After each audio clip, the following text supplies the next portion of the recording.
Alors bonjour, moi je suis très content d'être ici ce matin. Moi je vous invite de venir avec moi dans l'Ancien Testament. Aujourd'hui, ce matin, ce n'est pas un message spécifiquement sur l'action de grâce, mais je voudrais, c'est quelque chose que le Seigneur m'a mis à cœur de vous partager, de vous encourager dans le fond.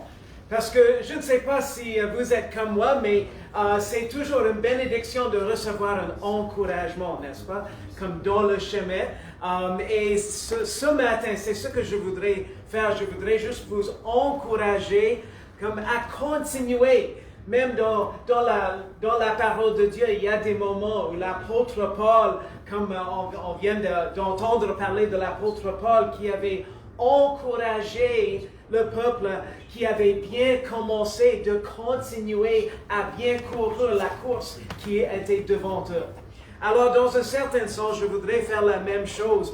Et j'ai trouvé très particulier parce que ce que le pasteur Rousseau vient de partager au sujet de son voyage, ça fait comme, est-ce qu'on dit comme un gant? Ça fait comme un gant, on dit ça fait comme un gant au sujet de ce que je voudrais qu'on puisse examiner ce matin au cours des prochaines minutes. Je ne sais pas si vous avez constaté au sujet, mais je m'excuse, au cours des dernières années, au cours des derniers temps, on peut dire,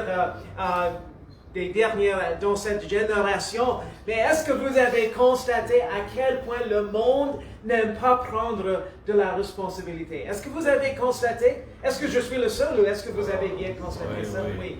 On peut parler même dans les domaines de travail. Je me rappelle, ça fait 10 ans maintenant que je travaille à temps plein dans l'aviation, mais je me rappelle, lorsque je travaillais dans l'aviation, si quelque chose est arrivé, c'est intéressant à quel point personne ne voulait prendre la responsabilité et dire « Ah oui, c'était mon défaut, ce que j'avais fait. » Personne ne voulait faire ça. « Ah, mais c'est certain que ce n'était pas moi. » C'est intéressant aussi, même, on voit autour de nous un manque de vouloir prendre la responsabilité. On peut même dire dans les foyers, au sujet de la responsabilité que Dieu a confiée aux parents, même entre mari et épouse, on peut, est-ce que j'ose dire, même parmi le gouvernement, un manque de prendre la responsabilité, on ne va pas aller plus loin de là, dans cela.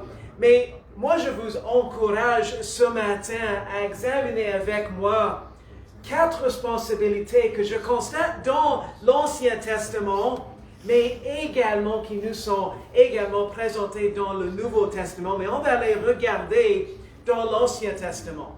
Et je sais bien que notre texte, ça parle des instructions données aux prophètes et aux prêtres Ézéchiel concernant le temple, mais je crois qu'il existe des beaux parallèles, car selon le Nouveau Testament, en tant que croyants en Jésus-Christ, notre corps, la Bible appelle le corps, notre corps, le temple du Saint-Esprit de Dieu. Lisons avec moi juste un verset pour commencer, Ézéchiel chapitre 40 et le verset 4. Ézéchiel chapitre 40 et le verset 4, la Bible nous dit, « Cet homme me dit, Fils de l'homme, regarde de tes yeux et écoute de tes oreilles. Applique ton attention à toutes les choses que je te montrerai, car tu as été amené ici. Afin que je te les montre, fais connaître à la maison d'Israël tout ce que tu verras. » Prions ensemble. Merci Seigneur pour ta parole. Guide-nous ce matin, Seigneur, et enseigne-nous à travers ta parole. Je te prie au nom de Jésus. Amen.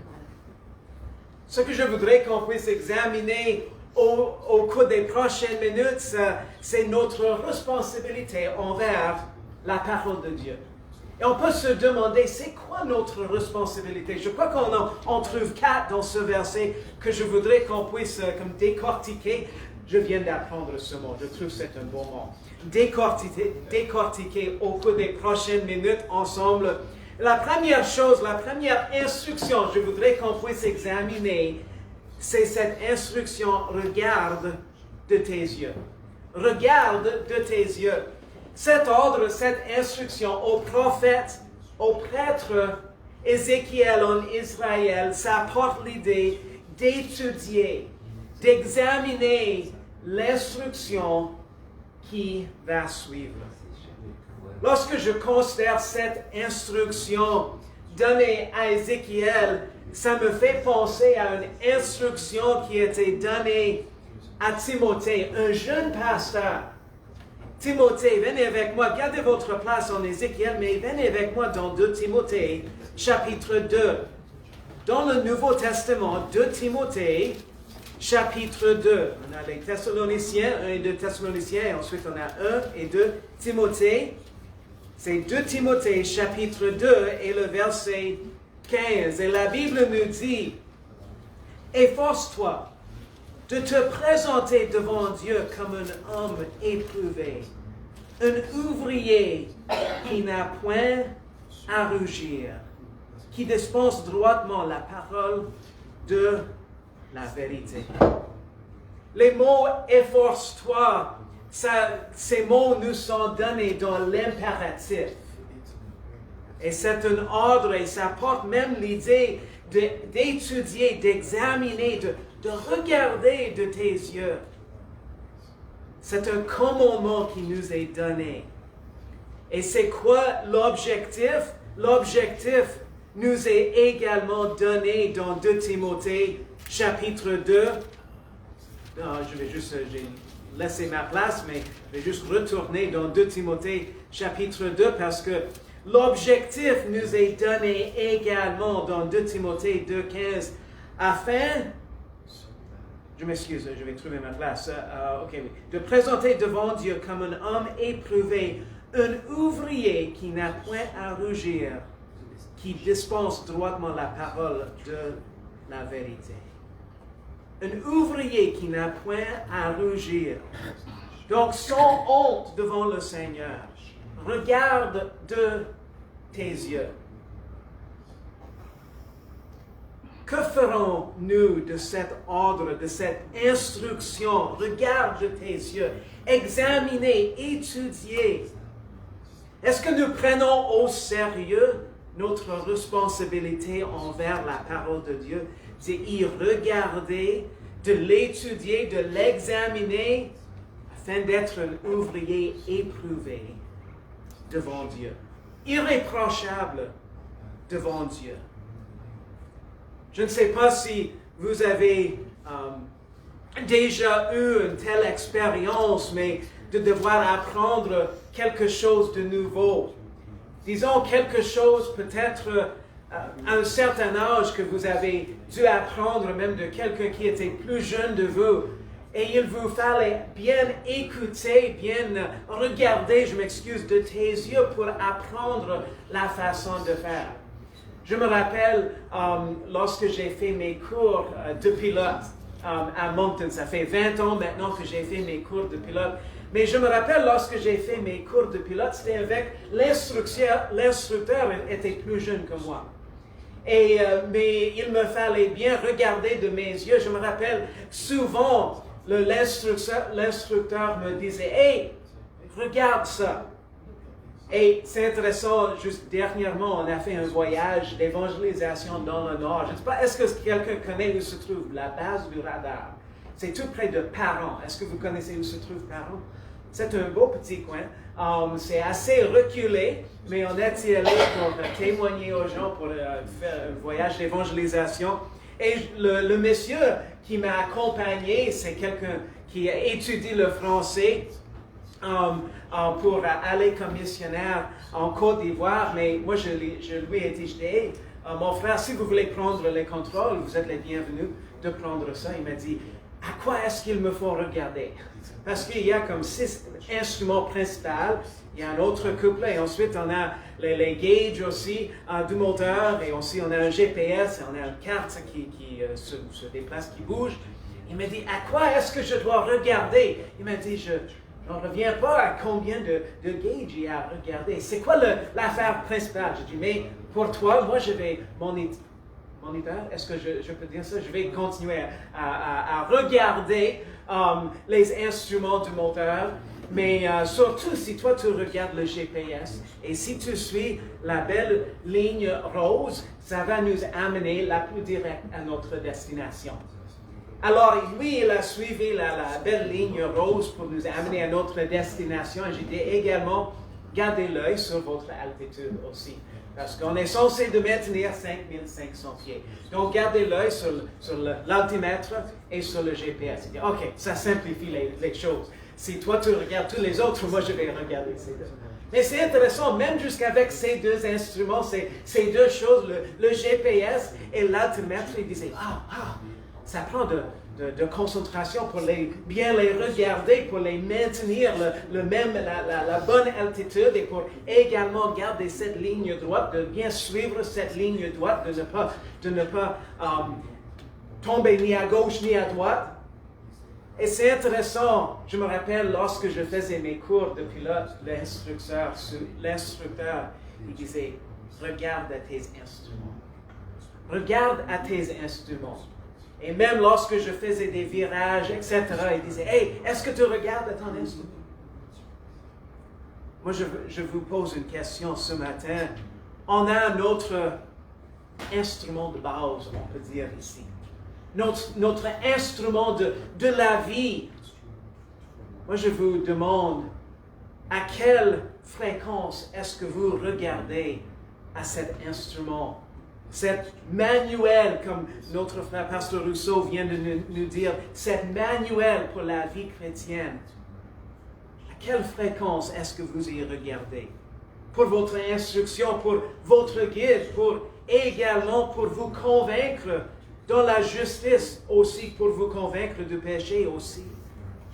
Puis-je vous encourager de fidèlement, chaque jour, y regarder de tes yeux. Y regarder de tes yeux dans la loi de Dieu. Mais on a une autre instruction qui nous est donnée ici dans Ézéchiel chapitre 40, le verset 4. Si vous avez constaté, ça dit, Fils de l'homme, regarde de tes yeux et écoute de tes oreilles. Écoute de tes oreilles. Cette deuxième instruction s'agit d'écouter à Dieu et à sa parole. Juste par curiosité, combien d'entre vous, est-ce que vous avez un GPS dans la voiture qui vous parle? Est-ce que vous avez un GPS dans la voiture qui vous parle? C'est intéressant, lorsqu'on suit la GPS dans la voiture, souvent, mais on a la nôtre, c'est cette en anglais, mais ça dit « Turn right in 200 meters ». Virez à droite en 200 mètres. C'est intéressant, il nous faut faire un détour à cause des travaux et on doit virer à gauche, disons. C'est intéressant à quel point la GPS, ça mène la GPS et ensuite ça nous dit recalculating. Ça recalcule le chemin.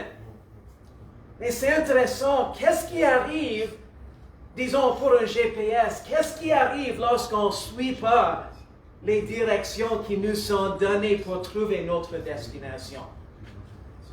Mais si on n'a aucun regard pour écouter ces instructions, qu'est-ce qui va arriver? On va manquer notre destination, n'est-ce pas? Vous comprenez-vous bien? Vous comprenez le sens. Il y aura des choses importantes qu'on va manquer. Et de la même façon, dans la parole de Dieu, à quel point c'est triste, mais notre pasteur Rousseau vient de toucher là-dessus ce matin, mais à quel point c'est triste lorsque le monde chrétien, ceux qui connaissent Jésus-Christ comme sauveur personnel, ne portent pas l'oreille à la parole de Dieu. Et savez-vous quoi? Souvent, ce qui arrive, ce sont des choses très tristes qui leur arrivent. Ils s'égarent soit à gauche, soit à droite. Et savez-vous quoi? Ils perdent aussi leur efficacité pour le Seigneur Jésus-Christ. Je me rappelle, lorsque j'étais jeune, évidemment, mes parents m'ont dit que lorsque j'étais jeune, j'ai parlé beaucoup. Et je me rappelle, à un moment donné, mes parents m'ont dit, Wes, Dieu t'a donné une seule bouche et 2 oreilles, afin que tu écoutes au moins 2 fois plus que tu parles. Est-ce que je suis le seul à avoir déjà entendu ça? Est-ce qu'il y a des autres qui ont entendu ça de vos parents? OK. Donc, je ne suis pas le seul. Merci pour votre honnêteté ce matin. Ça me semble souvent que l'époque dans laquelle on vit maintenant, les gens n'aiment pas écouter. Les gens n'aiment pas écouter.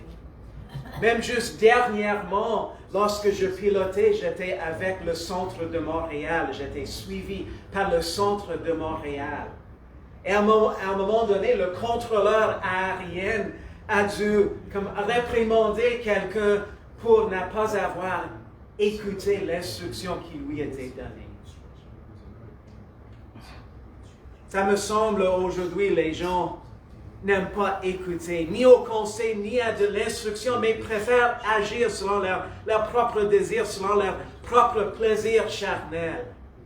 Le monde dans lequel on vit semble bien aimer le bruit, mais malheureusement n'aime pas entendre de l'instruction, surtout l'instruction de Dieu. Ceci ne devrait pas caractériser le peuple de Dieu. En fait, la Bible nous met au défi d'écouter à Dieu ainsi qu'à sa parole. Proverbe 8:33, la Bible nous dit « Écoutez l'instruction pour devenir sage et ne la rejetez point. » Jean 8:47, Jésus nous dit clairement « Celui qui est de Dieu écoute les paroles de Dieu. » On peut dire qu'une preuve de faire partie de la famille de Dieu, c'est de bien écouter à la parole de Dieu. Pour vous ce matin, une deuxième question. Non seulement est-ce que vous regardez dans la parole de Dieu pour votre instruction, comme votre manuel de vie, mais est-ce que vous faites preuve d'écouter à la parole de Dieu? Et peut-être vous dites, mais écoute, on est ici aujourd'hui. Est-ce que cela vous est déjà arrivé de parler à quelqu'un? Et peut-être on peut... Est-ce qu'il y a un frère ici? Est-ce que je peux vous demander votre implication? Pouvez-vous juste venir, s'il vous plaît, juste pour illustrer ce point? Est-ce que cela vous est déjà arrivé de parler à quelqu'un? Même la personne vous regardez, mais vous savez que la personne était là, mais n'était pas là. Est-ce que ça se dit bien? La personne était là, mais la personne n'était pas là. Et juste disons que vous me parliez, je vous regarde, mais je vais essayer de vous regarder, mais ne pas faire attention. Donc, disons, vous me parlez. Ok, es-tu là hier, quand j'ai travaillé, j'avais besoin de toi? Qu'est-ce que vous avez dit? Donc, vous comprenez bien, merci mon frère. Donc, vous comprenez bien le sens de parler à quelqu'un, et la personne vient de vous poser une question, et ensuite elle vous dit, qu'est-ce que vous avez dit? La personne vous regardiez. Ça semblait que la personne vous écoutiez, mais en fait, vous constatez qu'en fin de compte, la personne ne vous écoutait aucunement. Moi, je trouve que c'est triste lorsque ça arrive au sujet de la parole de Dieu. Parce que comme un GPS qui nous donne les renseignements, vous savez-vous bien également qu'il existe des pancartes qui nous donnent des instructions pour notre bien-être, n'est-ce pas? Sur la côte nord, je me rappelle, lorsqu'on restait sur la côte nord, il y avait une pancarte qui indiquait à la fin de la 138, fin. Ça indiquait la fin de la 138.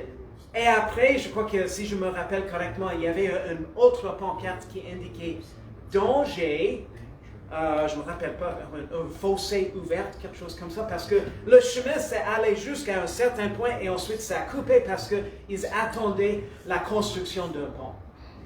Savez-vous quoi? Si quelqu'un ne faisait pas attention, ne lisait pas la pancarte et ensuite ne écoutait pas l'instruction qui leur était donnée, qu'est-ce qui leur arriverait? Ils tomberaient, ils échoueraient dans la fossé, n'est-ce pas? Vous comprenez-vous bien? Quelle tristesse, combien de chrétiens, à cause du fait qu'ils refusent de regarder dans la parole, à cause du fait qu'ils refusent d'écouter l'instruction de Dieu, qu'ils échouent dans la fossé. Puis-je vous encourage ce matin, puis-je vous encourager ce matin de faire attention à écouter de vos oreilles à la parole de Dieu. De écouter sérieusement à la parole de Dieu et aussi à votre responsabilité envers la parole de Dieu.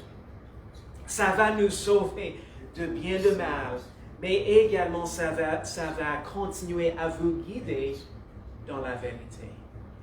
Une troisième instruction qui nous est donnée dans ce verset, dans Ézéchiel 40 et le verset 4, la Bible nous dit, « Fils de l'homme, regarde de tes yeux, écoute de tes oreilles, applique ton attention à toutes les choses que je te montrerai. » On peut dire, c'est fais attention à tout.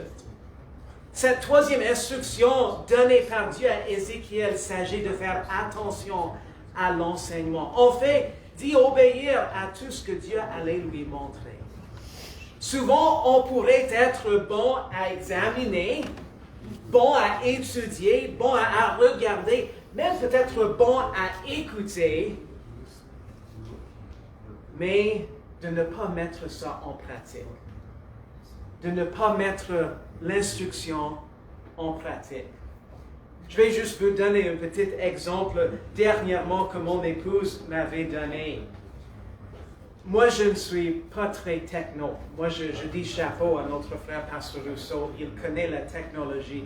Moi, je ne suis pas aussi avancé dans la technologie. Je dis l'avion que le Seigneur nous permet d'utiliser pour son œuvre, c'est un avion bien simple. Et moi, je suis tellement content de ça parce que la technologie et moi, j'ai de la misère. Donc, pour moi, c'est ce qui fonctionne. Mais si ça arrive que mon épouse me demande de chercher certaines choses comme pour les commissions, elle dit est-ce que tu vas passer par ici lorsque tu as des choses à faire en ville? Est-ce que tu peux me chercher certaines choses, disons, chez Super C? Je dis mais pas de problème, je peux y aller. Alors, je dis, envoie-moi un texto. Et avant que m'envoie un texto, elle dit, je crois qu'il y a comme 5 ou 6 choses, et elle les énumère. Je dis, mais envoie-moi un texto. Savez-vous quoi? J'essaie d'éviter à faire ça, mais parfois, ça arrive toujours. Lorsqu'elle m'envoie le texto, j'arrive au magasin, et je pense, mais je crois qu'elle a dit du sucre blanc, elle a dit de la farine, elle a dit je ne sais pas quoi d'autre, des pépites de chocolat et la crème glacée. Donc, je cherche ces 4 choses et je pense, oui, je crois que c'est tout. J'arrive à la maison et mon épouse dit, est-ce que tu t'es rappelé disons, la salade, disons. Non, j'ai oublié. Elle me demande, la prochaine question, c'est toujours l'affaire la plus honteuse. Elle m'a dit, est-ce que tu as regardé au texto que je t'ai envoyé? Non, je n'ai pas regardé au texto. J'ai honte devant elle de dire, non, tu m'as envoyé un texto. Elle m'a dit, si tu aurais regardé au texto, c'était bien écrit, là, tout ce que j'en avais besoin. J'essaie de faire attention au texto que mon épouse m'envoie pour aide-mémoire. Mais savez-vous quoi? Quelle tristesse!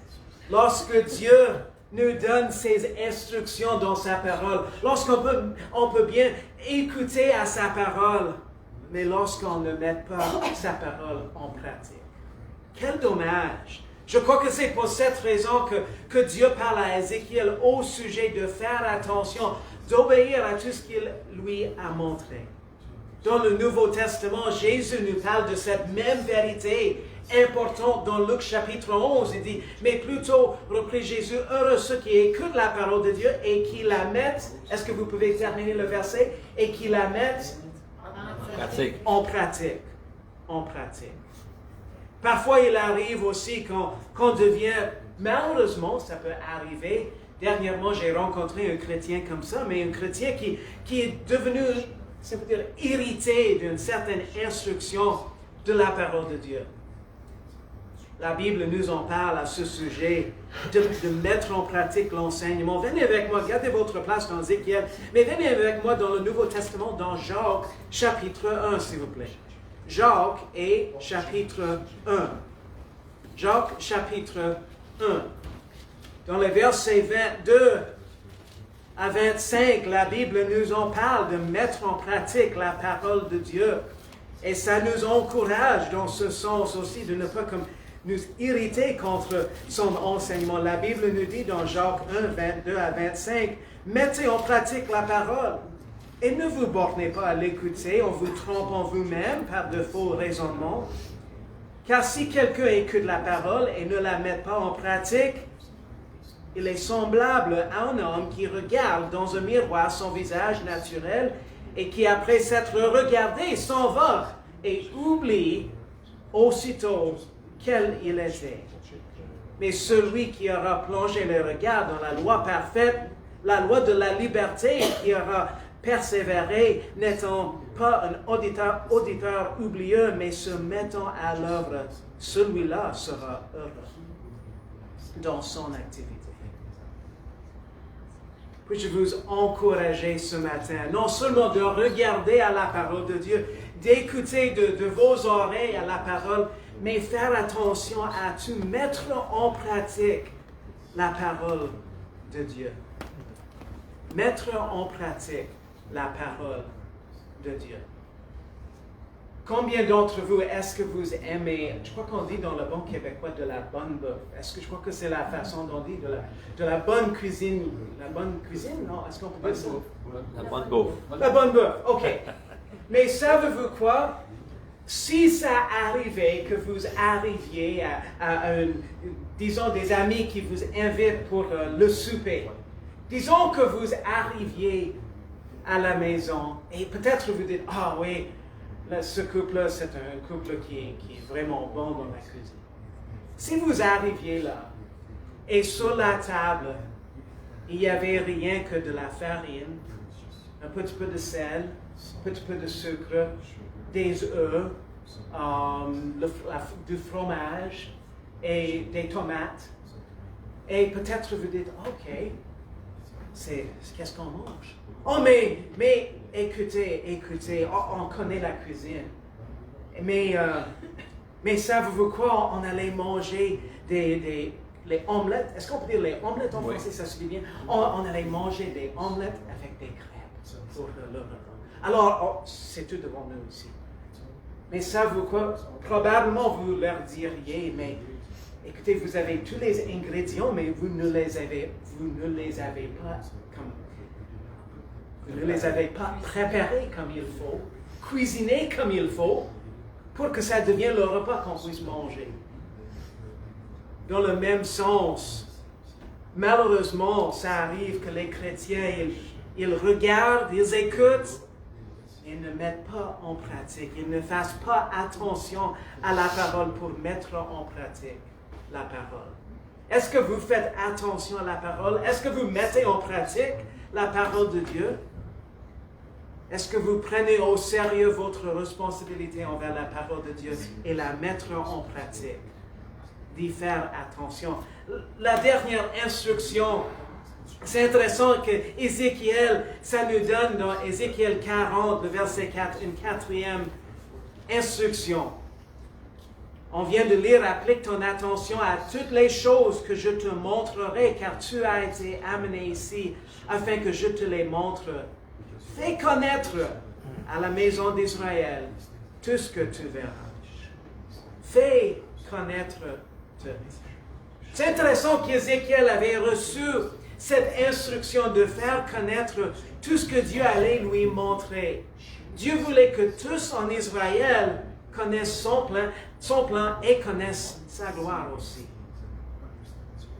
J'imagine que si vous faisiez votre épicerie un jour, une journée donnée, et si cela vous arriviez d'entrer dans une épicerie et d'arriver à la caisse pour payer, et la caissière, ça se dit bien, la caissière vous dit, hey, juste pour que vous sachiez, aujourd'hui,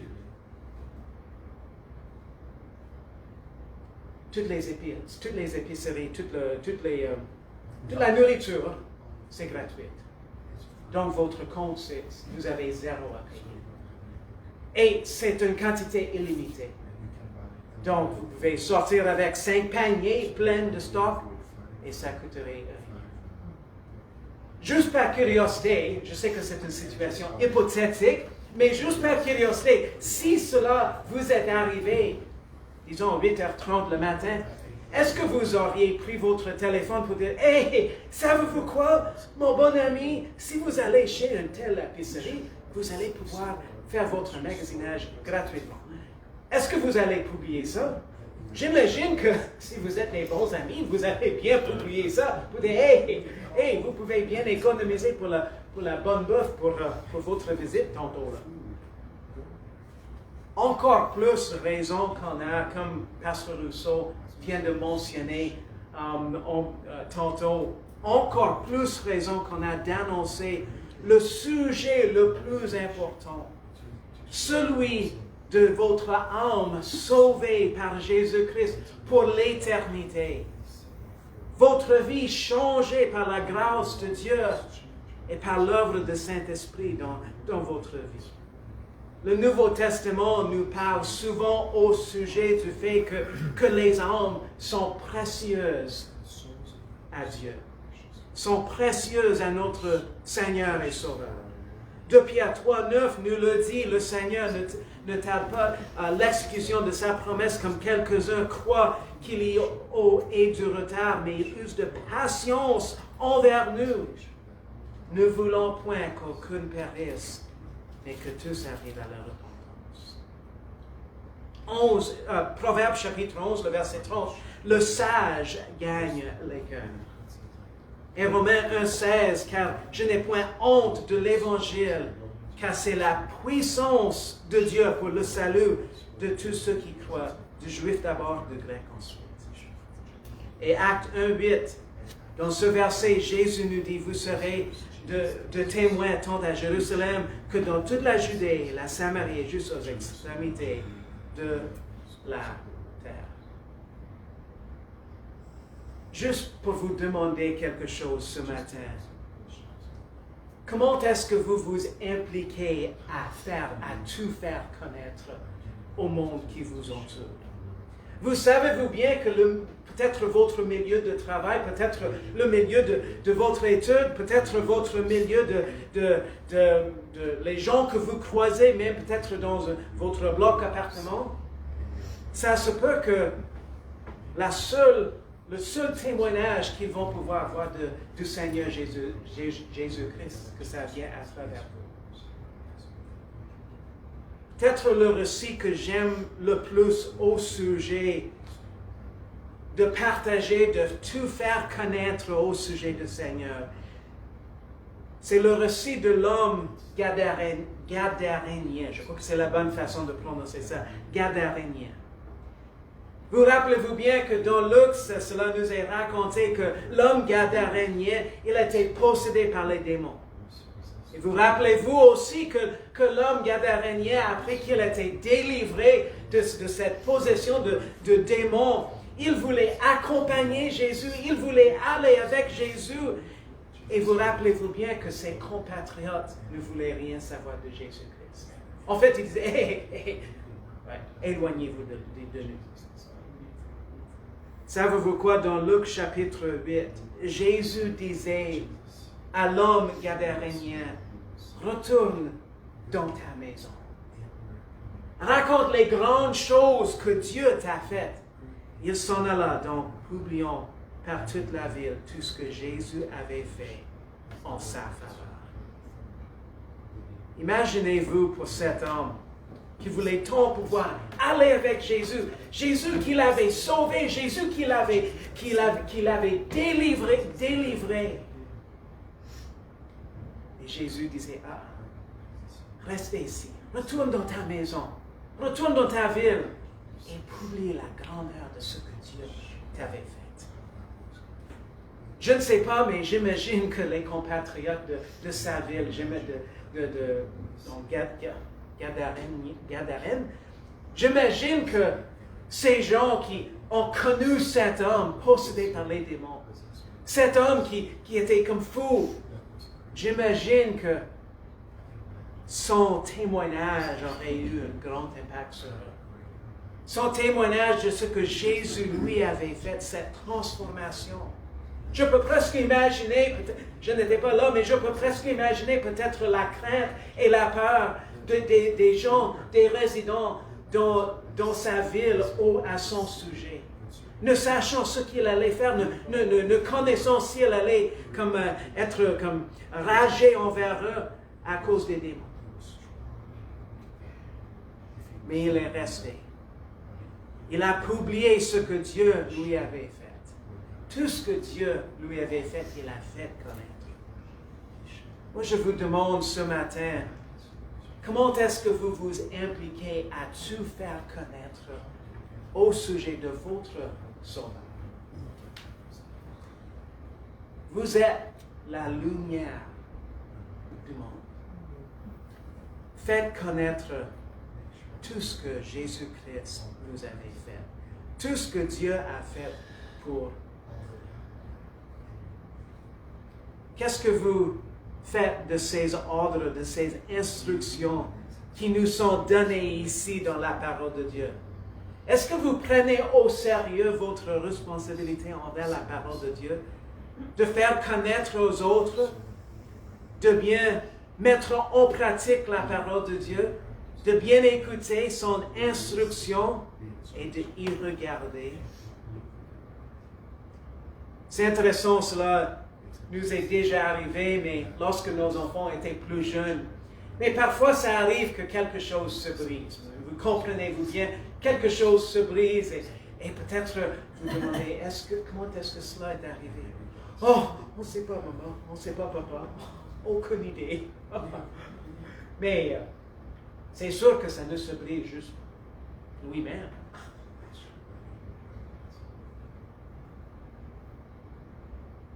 D'habitude, un petit peu de temps plus tard, un des enfants nous venait dire, oui, c'était moi.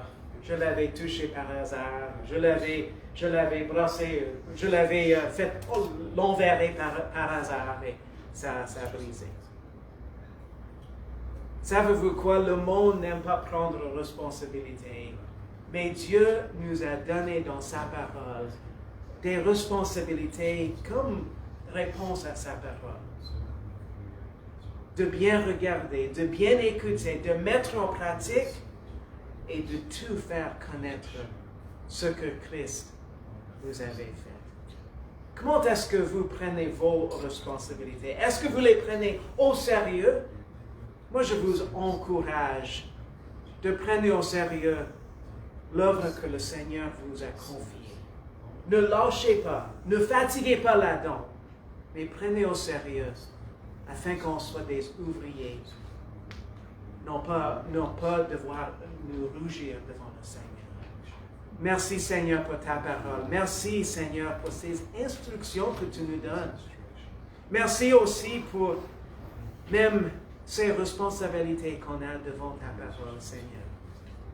Seigneur, je te demande que tu puisses nous aider tous, Seigneur, à bien regarder dans ta parole. Seigneur, à bien écouter à ta parole, de mettre en pratique, appliquer notre cœur, Seigneur, à mettre en pratique ta parole. Et Seigneur, dernièrement, de tout faire connaître à propos de l'œuvre que tu as faite dans notre vie. Seigneur, on te remercie pour qui tu es, on te remercie pour tout le monde ici ce matin à l'Église baptiste de Bon-Berger. Merci pour cette réunion. Seigneur, aide-nous de prendre ces responsabilités au sérieux, Seigneur, afin qu'on soit des ouvriers sans rougir, sans honte devant toi, afin qu'on puisse entendre bon et fidèle serviteur. Au nom de Jésus, je prie. Amen.